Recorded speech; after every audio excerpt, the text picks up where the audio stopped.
Iš tikrųjų, prieš rungtynes, ko tikėjomės, tai gavom, kad bus varžovas žais grubiai, kietai gynyboje, tą ir gavome, patys tik 72 taškus įmetėm namuose. Tai ir tikėjomės tikrai kietos kovos, džiugu pergalė, tokia negraži, bet vis dėlto pergalė. Rungtynių startas 0-10, čia jau tradicija tampantis startas, kaip galvojat, ar jie randa tos atsakymus į klausimus, kodėl toks startas būna? Nežinau, gal čia varžovų kažkokia sėkmė pradinė, ar mūsų tas nepasakyčiau nenusiteikimas, toksai kažkoks išėjimas sunkus ir taip gaunasi. Gerai, kad pavyksta sugrįžti. Trečiajam kėliny turėjot ir plus 18, vėliau tas skirtumas ištirpo, varžovai net ir išlygino rezultatą, kas nepavyko per tą atkarpą.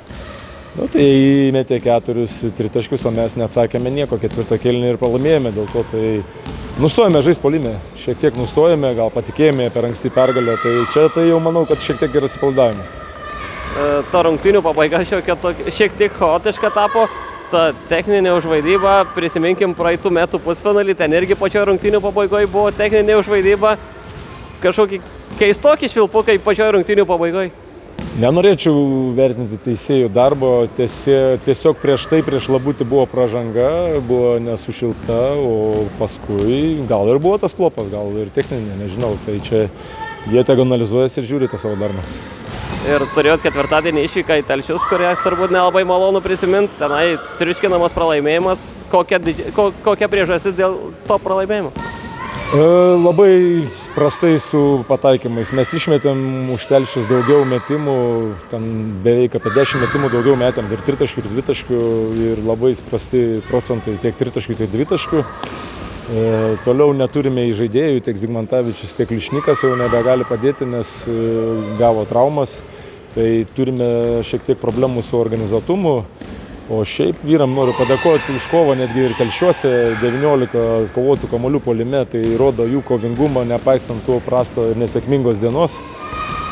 Mes vis tiek tenai sukovojame, kad ir tas rezultatas toks ir negražus. Turbūt šviežumo neprideda ir kelionė į Telšius, kad ir gražus miestas, bet važiuoti tenka ilgai iš Marijampolės. Nemanau, kad ilgai, Lietuva maža, čia 3 valandos 4 kelio, čia nieko tas nereiškia iš tikrųjų.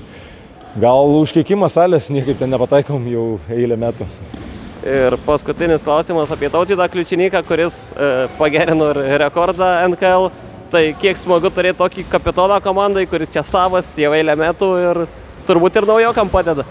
Tai smagu, Kliučinykas tikras kapitonas, tai jo patirtis daug duoda aikštelė ir už aikštelės ribų tikrai padeda komandai.